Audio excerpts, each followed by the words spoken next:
بسم اللہ الرحمن الرحیم۔ پاکستان اور دنیا بھر سے دیکھنے اور سننے والوں کو فیضان بٹ کا سلام۔ ناظرین، سیدھا سیدھا ہم اپنے ایشوز کے اوپر آئیں، کیونکہ جتنی گرمی پڑ رہی ہے اس سے زیادہ جو گرمی اور جو درجہ حرارت ہے وہ سیاسی ہمیں دکھائی دے رہا ہے، قومی اسمبلی کے اندر ہمیں دکھائی دے رہا ہے، پنجاب اسمبلی کے اندر ہمیں دکھائی دے رہا ہے۔ تو اگر قومی اسمبلی کی بات کریں، قومی اسمبلی کے اندر بجٹ تو پاکستان تحریک انصاف کی جانب سے پیش کر دیا گیا۔ اس کے خلاف اپوزیشن ہمیشہ جب بھی حکومت کی طرف سے کوئی بھی لائے عمل طے کیا جاتا ہے تو اپوزیشن کا کام ہے کہ وہ اس کو رد کرتی ہے، وہ اس کے خلاف باتیں کرتے ہیں، لیکن بجٹ کے خلاف باتیں ہونی چاہیے، پرسنل ٹاک نہیں ہونی چاہیے۔ عوام بھی یہی دیکھ رہی ہے کہ اپوزیشن کیا ہمارے ساتھ ہے، جس طرح پی ڈی ایم کا ایک نعرہ تھا کہ ہم عوام کا پی ڈی ایم ہے، اور یہ جتنا عوام کا جو ایک تعلق ہے وہ پی ڈی ایم کے ساتھ ہے، پی ٹی آئی کے ساتھ نہیں ہے، لیکن اپوزیشن کیا اپنا صحیح کردار ادا کر رہی ہے؟ کیا اب کی بار جو بجٹ پیش کیا گیا وہ بجٹ بالکل ٹھیک تھا؟ کیا غریب کے حق کے لیے وہ بجٹ پیش کیا گیا؟ کیا اس کے اندر جو شکیں تھیں اس سے بالکل مطمئن ہے عوام، مطمئن ہے؟ اس کے اوپر ہم یہاں پر بات کریں گے۔ اور اس کے بعد قومی اسمبلی کے اندر جس طرح کی لڑائی جھگڑے چل رہے ہیں all over the world, all over the world لوگ ہمیں دیکھ رہے ہیں، پاکستان کو دیکھ رہے ہیں، اور وہ دیکھ رہے ہیں کہ کس طرح یہ ایک مہذب قوم ہے۔ جب کیمرہ کے سامنے اپنے انٹرویو دینے آتے ہیں تب تو مہذب قوم بن جاتی ہے، چاہے جتنے بھی منسٹرز ہوں، لیکن جب قومی اسمبلی کے اندر آتے ہیں تو کیا ہو جاتا ہے؟ کیا WWE کا انہیں کوئی چیز فیل ہونے لگ جاتی ہے کہ ہم ریسلنگ کے لیے یہاں پر آ رہے ہیں؟ کیا وہاں پر الفاظ کا جو چناؤ ہے اس کو نہیں دیکھا جاتا، اسپیچ پر زور دیا جاتا ہے کہ بس میں آگے نکل جاؤں، میری بات آگے نکل جائے؟ اور بات تو واقعی آگے نکل گئی ہے۔ شیخ ریل اصغر صاحب سے ان کی اگر بات کریں، انہوں نے بھی پنجابی میں کافی چیزیں، کافی الفاظ یوز کیے، اور یہاں تک کہ کچھ گالیاں بھی وہاں پر دی گئیں، اور جب ان سے پوچھا گیا تو انہوں نے پورے پنجاب کو رگڑ دیا، اور انہوں نے یہ کہا کہ پنجاب کا کلچر ہی یہ ہے، پنجاب کے کلچر میں لینگویج اس طرح کی یوز ہوتی ہے۔ تو پتہ نہیں وہ کون سا پنجاب میں رہتے ہیں، شاید انڈیا کے پنجاب کی بات کر رہے ہیں، لیکن پاکستان کے پنجاب میں گالیوں کا جو کلچر ہے وہ بالکل نہیں ہے۔ پنجابیوں کا ایک سٹائل ضرور ہے، پنجابیوں کو بڑا دل ضرور ہے، کھلے دل کے وہ مالک ہیں، اس طرف آنا چاہیے انہیں کہ بجائے کہ وہ لینگویج کی طرف چلے جائیں۔ اس کے بعد سپریم کورٹ کی جانب سے، معزز عدلیہ کی جانب سے کہا گیا ہے کہ کراچی کے خلاف بڑی سازش ہو رہی ہے اور پورا شہر تباہ کر دیا گیا ہے، اور اس کے اوپر انفراسٹرکچر کو دوبارہ بنانے کے لیے حکم دیا گیا ہے، اور معزز عدلیہ نے یہ بھی کہا ہے کہ پورے کراچی کا ہر سسٹم کمپیوٹرائزڈ کیا جائے۔ تو کیا نیکسٹ ٹائم جو الیکشن لڑیں گے وہ کیا سپریم کورٹ سے جو ججز ہوں گے جو ریٹائر ہو جائیں گے وہ آ کے الیکشن لڑیں گے؟ کیونکہ جتنی بھی سیاسی پارٹیز ہیں وہاں پہ کچھ بھی نہیں کرتی دکھائی دے رہی۔ پاکستان تحریک انصاف کی بات بھی کی جائے تو اکثر ان کے فیصلوں کے خلاف معزز عدلیہ کو دخل اندازی کرنی پڑتی ہے، اور ان کو بتانا پڑتا ہے کہ آپ اس طرح نہیں، آپ اس طرح اس کام کو کریں۔ تو اس پر بھی ہم یہاں پر بات کریں گے۔ لوڈ شیڈنگ کا جو سلسلہ ہے وہ چل رہا ہے، لیکن پھر بھی کہیں نہ کہیں پر جو لوڈ شیڈنگ ہے اس کو قابو میں کیا جا رہا ہے، لیکن جب بھی ایک التماس ہے میری حکومت سے، عوام کی طرف سے، کہ وابڈا جو لیسکو ڈپارٹمنٹ ہے انہیں چاہیے کہ وہ اپنے جو ترسیل ہے، بجلی کا ترسیلی نظام ہے اس کو بہتر کریں، کیونکہ جب بجلی اگر تیز آتی ہے تو کئی لوگ ہیں، کئی غریب لوگ ہیں، ان کے گھروں کی چیزیں سڑ گئیں، ہر چیز ان کے گھر کی، فریج اور جو الیکٹرانک چیزیں وہ خراب ہو گئیں، اور بلکہ اس کے اوپر ہزاروں لاکھوں روپے بھی لگ رہے ہیں۔ تو اس پر عوام کا یہ کہنا ہے کہ جہاں پر لوڈ شیڈنگ کا پلان بنایا جا رہا ہے وہاں پر جو یہ بجلی کی ترسیل ہے اس کے اوپر بھی غور کیا جائے، اور اتنی مہنگائی کے باوجود سیلریز جو ہیں وہ بڑھا دی گئی ہیں، ملازمین ہیں، اور جو ایک شرح رکھ دی 21,000 روپیہ، منیمم 21,000 روپیہ ہر ایک شخص کی تنخواہ ہونی چاہیے، یہ بجٹ میں پیش کیا گیا تھا۔ سندھ نے کیا بجٹ پیش کیا، انہوں نے کتنے پرسنٹ تنخواہیں بڑھائیں، وفاق سے آگے نکل گیا سندھ، اس کے اوپر بھی ہم یہاں پر بات کریں گے۔ اور بالکل وقت بچاتے ہوئے میں اپنے معزز جو گیسٹ ان کی طرف آتا ہوں، ان کا تعارف کرواتا ہوں، بے شک وہ تعارف کے محتاج نہیں ہے۔ سب سے پہلے ون اینڈ اونلی ہمارے سینئر تجزیہ کار، سینئر اینالسٹ احسان بٹالوی صاحب، انہوں نے ہمیں جوائن کیا، سر آپ کا بہت شکریہ۔ ان کے ساتھ ساتھ تشریف فرما ہے موسٹ سینئر سیاستدان جنہیں کہا جا سکتا ہے، وہ اس وقت ہمارے ساتھ موجود ہے۔ بھٹو صاحب جو شہید ہیں، ان کے زمانے سے آج تک بہت گہری نظر رکھتے ہیں۔ بھٹو صاحب کے ساتھ ساتھ ایون کہ بھٹو صاحب جب وزیر اعظم تھے تو ان کے ایڈوائزر بھی رہ چکے ہیں، اور آج بھی کبھی بھی کوئی سیاسی بات ہوتی ہے تو بھٹو صاحب کا نعرہ ضرور لگایا جاتا ہے، اور بھٹو صاحب کی اگزامپل ضرور دی جاتی ہے۔ تو یہ میرے لیے بھی فخر کی بات ہے، میرے پروگرام کے لیے بھی، کہ بھٹو صاحب کی جو ٹیم ہے ان کی ٹیم کے بندے میرے ساتھ یہاں پر موجود ہیں. تو اس وقت نور محمد قصوری صاحب یہاں پر ہمارے ساتھ موجود ہیں. سر آپ کا بھی بہت شکریہ کہ آپ نے ہمیں وقت دیا. قصوری صاحب پہلے میں آپ ہی کی طرف آتا ہوں سر, اس کے بعد میں بٹالی صاحب کی طرف جاتا ہوں. سر جو یہ بجٹ پیش کیا گیا قومی اسمبلی کے اندر, آپ اس سے مطمئن ہیں کہ یہ عوام دوست بجٹ ہے سر؟ قصوری صاحب. بسم اللہ الرحمن الرحیم. جیسا کہ آپ نے بجٹ کے بارے میں کہا ہے, جی سر, تو یہ کہا جا سکتا ہے کہ سیاست میں کبھی بھی کوئی چیز کا جو ہے نا مطمئن نہیں ہوا جاتا, جی, اور نہ ہی کوئی یہ سمجھتا ہے کہ ٹھہراؤ آتا ہے, جی, کہ عوام کی جو فلاح و بہبود ہے وہ ہر حکومت کا فریضہ ہوتا ہے, بالکل, اور ہر حکومت کی کوشش ہوتی ہے جی, کہ وہ کسی نہ کسی طریقے سے عوام کو ریلیف دے. جی, لیکن میں بطور ایک سیاسی کارکن کے یہ کہتا ہوں کہ پچھلے 15-20 سالوں میں جی, پاکستان میں جو صورتحال پاکستان کی سیاسی معاشی رہی ہے, اس میں اگر یہ کہا جائے کہ اسٹیٹ میں کہ عوام کو کوئی بہت ساری ریلیف دی جا سکے, جی, تو وہ ممکن نہیں رہی. جی, دیکھیں ہمارے پاس 3 موقع ایسے آئے ہیں کہ جب پاکستان کو دنیا نے بہت وافر مقدار میں, جیسے 79 میں اگینسٹ کمیونزم رائٹ, پاکستان کو بلین آف ڈالر جو ہے کسی نہ کسی شکل میں دیے گئے. جی, اس کے بعد اگینسٹ ٹیررزم 2001 میں جب یہ رشیا افغانستان میں امریکن آئے اس وقت. تیسرا موقع تھا اس کا سی پیک کا. جی, یہ تینوں موقع ایسے تھے کہ جو ممالک, جن میں اور ممالک ہیں جیسے مصر ہے, ترکی ہے, کسی نہ کسی طریقے, ایون کہ چائنا, جی, اگینسٹ کمیونزم جس نے سب سے زیادہ فائدہ اس لڑائی کا, لاکھوں لوگ ہمارے متاثر ہوئے, جی, پاکستان کا معاشرہ متاثر ہوا, بالکل, پاکستان میں مختلف قسم کی قباحتیں آئیں, سر لیکن جنازے اٹھائے ہم نے. اس کا سب سے بڑا بینیفیشری کون تھا؟ چائنا. جی, اس نے چائنا سے اگینسٹ کمیونزم غیر جانبدار رہنے کی قیمت وصول کی. رائٹ, اس کے بعد آ جاتے ہیں اگینسٹ ٹیررزم. رائٹ, اس میں بھی مصر, ترکی اور مختلف جو ممالک ہیں انہوں نے اپنے اوپر جو ان کے قرضے تھے, ان کے اور لائبلٹیاں تھیں, وہ کسی نہ کسی طریقے سے ان میں ریلیف لیا, معافیاں لی. لیکن پاکستان کو سب سے زیادہ اس زمانے میں امریکن ڈالرائزیشن ہوئی, رائٹ, لیکن وہ اس کا جو فائدہ ہے وہ پاکستان کی ریاست کو, پاکستان کے معاشرے کو اور پاکستان کے جو عوام ہیں ان تک نہیں پہنچا. وہ سوئس بینک میں اور باقی جگہوں پہ نہیں, وہ مطلب مختلف ان کی پرائرٹیز تھی, جو وہ ایسے پروجیکٹوں میں پیسے خرچ کیے گئے, ان کی پرائرٹیز ہی اگینسٹ عوام تھی. جی, اب آ جائیں سی پیک. جی, سی پیک, اس میں کوئی شک نہیں کہ پاکستان کی تقدیر بدل سکتا تھا, یہ اتنا بڑا پروجیکٹ تھا.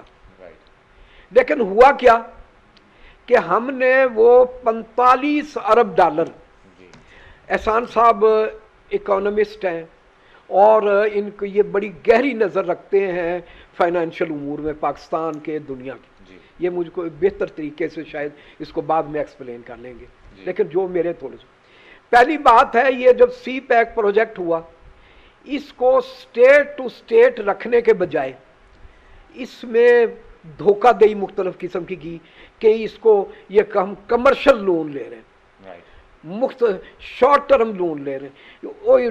وہ کیا نام تھا, اسحاق ڈار, انہیں ایسی وہ مطلب ہے کہ اس زمانے میں وہ نکالی تشریحات کہ جیسے ہم یہ جو بڑا کوئی ثواب کا کام کر رہے ہیں, اور جو چائنا ہے وہ ہمیں جو یہ لون وغیرہ دے رہا ہے وہ اس نے کبھی پاکستان سے واپس لینا ہی نہیں, یہ بلکہ ہماری جیب, ان کی ترجیحات کی. 6000 میگا واٹ کے پاور پروجیکٹ ساری دنیا کول کے اور یہ جو فرنس آئل پہ تھرمل پاور پر ان سے دور جا رہی ہے گرین انرجی کی طرف. ہم نے 6000 جو میگا واٹ کے پروجیکٹ کول بیس اور تھرمل لگائے. ان کی صورتحال یہ ہے کہ جو 6000 मेगावाट से 700 या 800 मेगावाट बिजली पैदा हो रही है। उसके बाद यहाँ आवाम को सहूलत देने के बाद ऑरेंज ट्रेन, मेट्रो सिस्टम, ये सब वो प्रोजेक्ट है जो सब्सिडीज पे चलेंगे। उसके बाद हाईवेज, ये ठीक है कि बनने चाहिए, लेकिन जो हमारी उस वक्त की जरूरत थी। एक थोड़ा सा लिहाज क्यों कर रहे हैं साथ ये भी बताएं ना कि लूट खसूट कितनी। नहीं, वो मैं उधर ही आ रहा हूँ, वो मैं एहसान साहब ने जैसा कहा। दूसरा मोटरवेज पे ये हमारी ठीक है, ये इंसान की जरूरत है हर मुआशरे की, लेकिन ये प्रायोरिटीज नहीं। अभी तो हम तालीम से, सेहत से और बुनियादी जो इंफ्रास्ट्रक्चर उससे ही आगे नहीं बढ़े। एक आदमी को जरूरत है रोटी की, उसको जरूरत है वो अपना अद्वियात की, उसको जरूरत है पानी की। हम उसको कहते हैं कि चलो तुम एयर कंडीशन गाड़ी में सैर करा लाते हैं। देखें इंसान को उसका क्या हुआ, short term loan, commercial loan, ये जब 2023 में जो हमने अभी तक इन प्रोजेक्टों से पाकिस्तान को एक पैसा भी रीपेमेंट नहीं हुआ। 2023 में जब हम ये इसकी किस्तें भी आनी शुरू हो जाएंगी, ये 45 अरब डॉलर की, 2030 तक हमने 90 अरब डॉलर चाइना को देने हैं जी। हम पहले ही जो ये पेरिस क्लब के, IMF के और जो दूसरे हमारे जो दोस्त एशियन डेवलपमेंट बैंक के, मैं ये कहता हूं कि वो जो उनके जो ये कर्जे हैं जी, बिल्कुल पहले हम भी ये समझते थे कि ये जो IMF है, वर्ल्ड बैंक है, एशियन डेवलपमेंट बैंक है, पेरिस क्लब है, ये शायद हमें लूटते हैं, ये हम पे शायद बहुत ज्यादा प्रेशराइज करते हैं। जब हमने ये चाइना के साथ, CPEC के साथ इसका एनालिसिस किया तो वो नेमत गैर मुरक्कबा है। ये जो लोन है वो एक तो लॉन्ग टर्म है और वो 0.5% पर, और कोई मतलब है कि 70% पे 50 साल का लोन है, 10 साल ग्रेस पीरियड है, कोई मतलब 40 साल का है उसमें 10 साल का।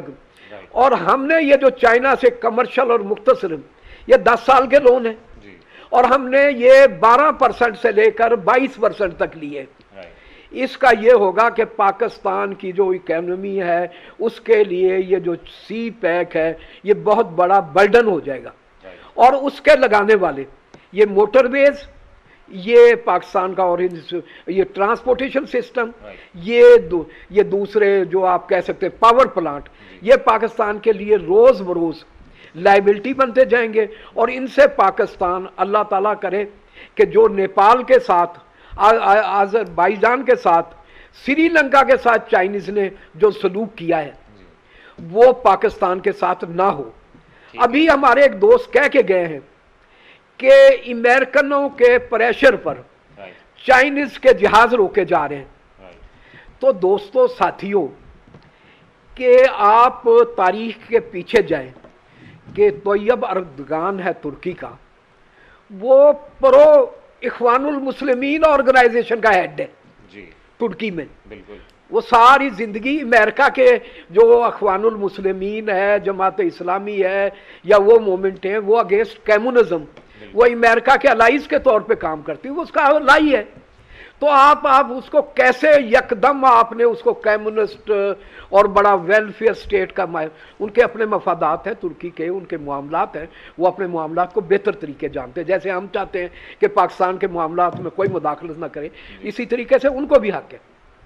लेकिन अब पाकिस्तान को एक बात का फैसला करना होगा कि ये भट्ट साहब, मैं आपके साथ माजरत के साथ वो एक लफ्ज़, क्योंकि इस बात को ऑथेंटिक बनाने के लिए या इसको स्ट्रॉन्ग करने के लिए एक छोटी सी आपसे मांग कि पाकिस्तान की सियासत में ये जो बट कड़ाई ग्रुप है, जो जब से इसकी इंडक्शन हुई है उसके बाद पाकिस्तान की सियासत है, सियासत नहीं रही, इसके एजुकेशन है, एजुकेशन नहीं रही, इसके जो इंडस्ट्रियल स्टेट्स हैं वो इंडस्ट्रियल स्टेट्स नहीं रही। अब ये मिक्सचर बन गया कार्टेल्स का कि अगर आप जाएं, कारोबार चूजों का कारोबार है बट कड़ाई ग्रुप, फीड मिलों का जो कारोबार है बट कड़ाई बग, शुगर मिलों की तरफ जाएं बट कड़ाई ग्रुप, सीमेंट की फैक्ट्रियों की तरफ जाएं, बट कढ़ाई ग्रुप, सही कह रहे हैं। स्टील मिल की तरफ जाएं, बट कढ़ाई ग्रुप,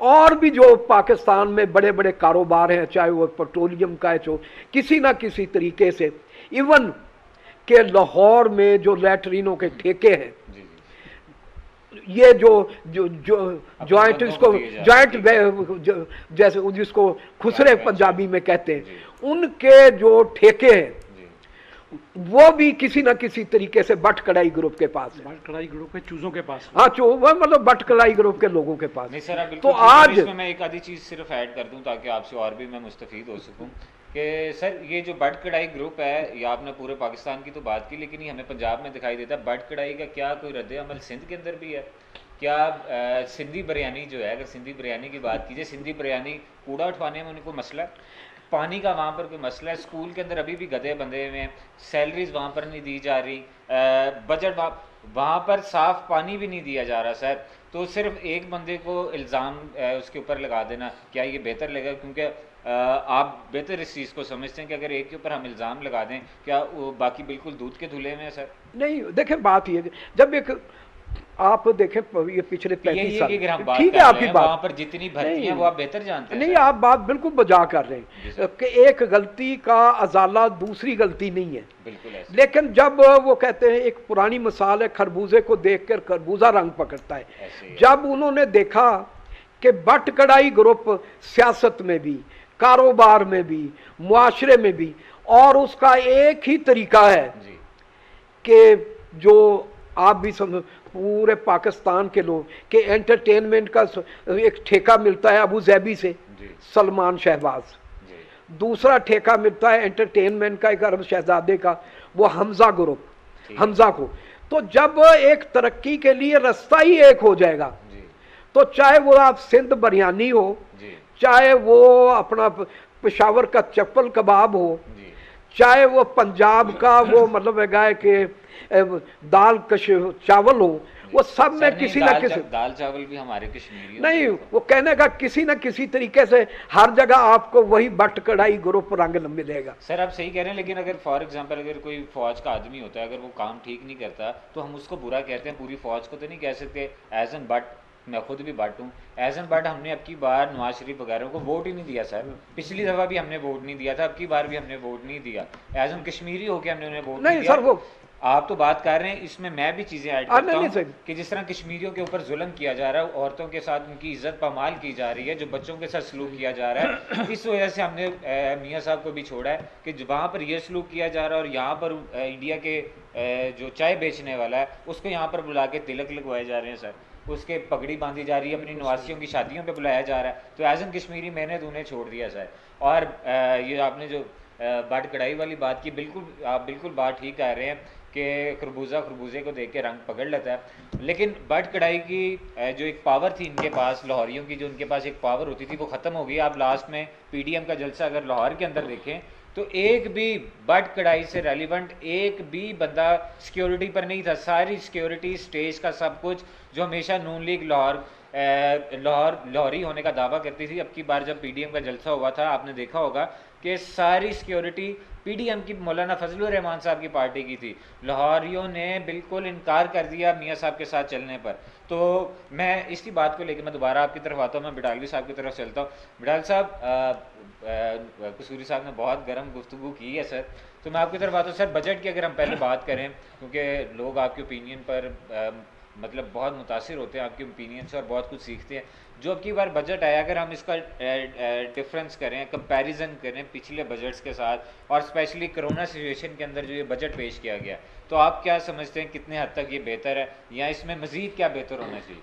बिडाली साहब। पहले तो फैज़ान, मैं कसूरी साहब को मुबारकबाद देता हूँ कि उन्होंने इंतहाई बेहतरीन जो निचोड़ है वो अपने तजिए की सूरत में पेश किया। सर ये बट कढ़ाई वाला है या दूसरा क्या है? वो तो है ही है, अच्छा लेकिन ये एक दो चीज़ों का लिहाज कर गए। इनका मुल्क में खुराक की किल्लत है, ये भूल गए कि सिर्फ 25 अरब रुपए की गंदम चोरी की गई, पीपल्स पार्टी ने की, जी जो खैरपुर या किस जगह से थी, जी सिर्फ 25 अरब की। जी और उसके बाद ये भूल गए कि कराची में जो ज़मीनें जी एक बड़े चूहे ने सही कह कुतर रहे हैं। कुतर के जिसे चाइना कटिंग कहते हैं, जी, परसेंटेज पर उसने वो खा परसेंटेज में उस चूहे ने उस ज़मीनों के बस दुबई, अमेरिका, यूरोप में अपने प्लाजे बना लिए, बिल्कुल ठीक है। अपने महल खरीद लिए।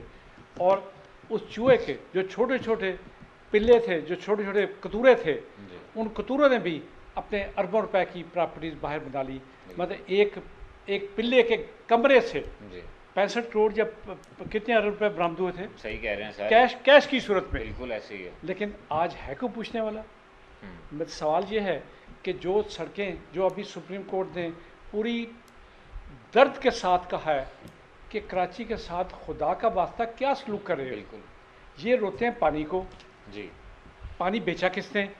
ठीक कह रहे हैं, पानी के ठेके किसके पास है? बिल्कुल सिंध में जी, बिला शिरकत गैरे जी, इनकी हुकूमत गुज़श्ता कम से कम भी 50 साल से चली आ रही है। जी, सिर्फ उस मुनाफिक आज़म उस यहूदियों की नस्ल का जिसका नाम ज़ियाउल हक का, उसका दौर निकाल दें थोड़ा सा।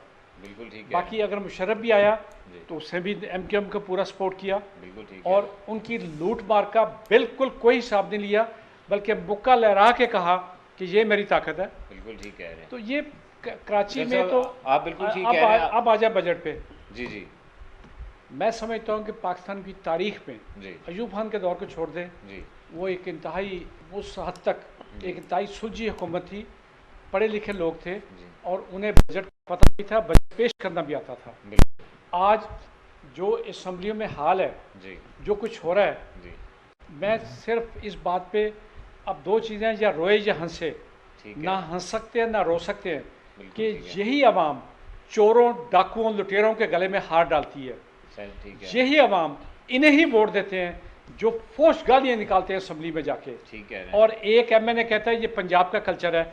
उस बेशरम आदमी को ये नहीं पता कि पंजाब का कल्चर सूफिया का कल्चर है। बेशक, यहाँ उस सूफिया की वजह से इस्लाम आया, बिल्कुल, जिनका नाम ता क़यामत जिंदा रहेगा, बेशक, बेशक, और जो हजूर सल्लल्लाहु अलैहि वसल्लम के सच्चे गुलाम थे।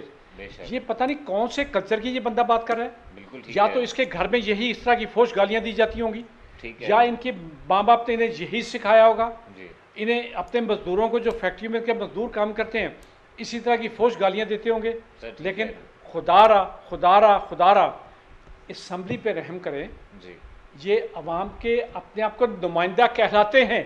जी। मैंने लफ्ज़ बोला बड़सत कहलाते हैं, बिल्कुल ठीक है, यकीनन ये नहीं है। बिल्कुल ठीक कह रहे हैं डाली साहब, आप बिल्कुल ठीक कह रहे हैं। माजरत कि यहाँ पर वो शाह साहब हमारे प्रोड्यूसर, उनकी जानिब से ब्रेक का कहा जा रहा है, बहुत ज़रूरी होती है। यहीं से दोबारा आपकी जो गुफ्तगू है ये इसी को ही आगे लेके चलेंगे। नाज़रीन, हम शॉर्ट ब्रेक लेते हैं, ब्रेक के बाद वापस आकर फिर डाली साहब की ये इंफॉर्मेटिव गुफ्तगू यहीं से हम उसको कंटिन्यू करेंगे। Please take a short break.